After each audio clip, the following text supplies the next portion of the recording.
maqabbaa kan namaa kana fira qulqulluu bakka tokkotti ni amannaame. Eshi nagaa faraarra jaalalli waaqayyo isiniif baay'atu hordoftoota chaanaalii gadiyeetu bakka jirtu nagaa keessanii an nagaa kooti galata waaqayyo jiran isiniin jedha. Arra gaa'ela keenya booddee deebiin dhufeen jira asii dhufeen beeku jechuudha. Yaala yerooti wanta ta'eedhaa fi dhufeen jiru obboloonni baay'een illee kottu viidiyoo waan hin hojjettu kanaan jettan baay'ee jirtu. Viidiyoo tokko tokkos maxxansaan ture jechuudha. Kan gaa'ela keenya kanaaf badeen jira viidiyoodhaan dhufaa hin jiru jechuudha. Kanaaf iyyuu isin jalaa turuudhaaf baay'ee tokko dhiifama. Biyya keessa biyya alaa kan jirtan hundumti keessan nagaa keessanii an nagaa kooti galata waaqayyo. Waaqayyo maqaan isaa ulfaatu. Hundumaa xumurree raawwannee deebinee jirra jechuudha. Yoo fedha fayyama waaqayyoo ta'e kana booda viidiyoo garaagaraatiin deebinee wajjiniin hojjechuu ni dandeenya jechuudha. Obboloonni immoo naatti na waliin taatanii na jajjabeessaa sheeriidhaanii viidiyoo kun hundumaaniin hordofaa jirtan hundaa guddaa tokko galatoomaa. Akkasuma immoo obboloonni akka mataa keessanii gootanii immoo dhimma raawwatamaa ture irratti nuuf gammadaa turtan guddaa galatoomaan isiniin jedha. Warra ittiin geenye waaqayyo ittiin si naga'u warri immoo gaa'ela keessa jirtan waaqayyo gaa'ela keessan gaa'ela keenya hundumaa eebbisu. Innaa har'a immoo deebi'een jira jechuudha. Akka fedha fayyama waaqayyootti dhugaan iyyuu si yaadeera jechuudha. Keessumatti obboloota koo baay'ee karaa yuutuubiitiin wal jajjabeessaa turre, wal bukkee dhaabbataa turre, aarsaa guddaa wajjin kaffalaa turre baay'ee yaadeen ture jechuudha. Garuu haalli naaf hin mijanne jechuudha.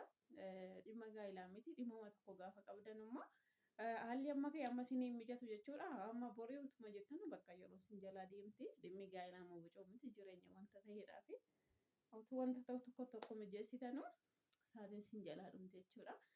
Kanaaf hin badne malee guyyaa guyyaan utuun argame baay'ee natti tola jechuudha. Sichi garuu deebi'uudhaaf na yaala viidiyoo tokko hojjechuudhaaf na yaala jedhee yaada wayyama waaqayyoo ta'e waaqayyo hunduma keenya nu gargaaru. Innaa kan kanarraa hafee nu nagaa keenya galata waaqayyoo gaa'ela soorri na gaafattan baay'ee jirtu gaa'ellis baay'ee bareedaadha. Maqaa waaqayyoo ulfaatu hundinuu isaan ta'e jechuudha. Wanti ni taasise kamiyyuu wanta gaariidha malee wanta badaa miti jechuudha. Waaqayyo hundumaa gaarummaadhaaf godha. Wanta gaariis mucaa isaatiif raawwata jechuudha. Innaa malee nagaa kooti galata waaqayyo jiran isiniin jedha. Ammas taanaan immoo viidiyoo keenya sheellaayit gochuudhaan nu jajjabeessa. Hundumti keessanoon isiniin jedha.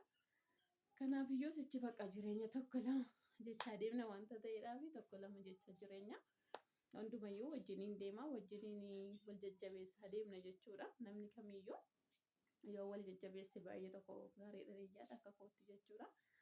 Innaa kana fakkaata jechuudha. Gaaffii tokko immoo warri na gaafatanii maamiin dhuftanii lama taatanii faaminaamiin wanti jedhu gaaffiin akkasiifaa jira. Wayyama waaqayyoo ta'e hin dhufna jechuudha. Yeroon isiniin kennu dhugaa jechuudha. Bakka karoora garaagaraa qabdu miti waan tokko mijeessa akkasitu jettanu bakka isaatiif viidiyoo hojjetan gonkumayyuu hin jiru. Dhugaan isiniin jedha kanaafidha jechuudha. Saatuma argatamerraa yoo fayyadamame malee. Kana kan nama balleessa malee obboloota ofii wajjin yoo jireenya dabarsan baay'ee gaariidha jedhee yaada akka kootti. Asichi garuu wayyama waaqayyoo ta'e waanuma hundumayyuu tokko lama jechaa wajjiniin hin adeemna jechuudha. Waaqayyo hunduma keenya nu gargaaru. Kanarraa kan hafe hin deebina hundumaaniyyuu hin hojjenna waliin. Viidiyoo koo chaanaaliin koo amma baay'ee qasqas jedhee jira jechuudha. Sababiin isaa irratti hojjechaa turre chaanaalii koo irra baay'ee fagaadheen jira. Kanaafi sichi garuu wayyama waaqayyoo ta'e nan hojjedha wantoota garaagaraa wantoota namni sirraa fayyadamee nama fayyada. Anas na fayyada jedhee yaadu tokko nan hojjedha jedhee yaada. Namni gabaan baay'ee karoorsa garuu kan raawwatu immoo wayyama waaqayyooti. Hundumaa keessatti fedhii waaqayyoo nuuf raawwatu jechuudha.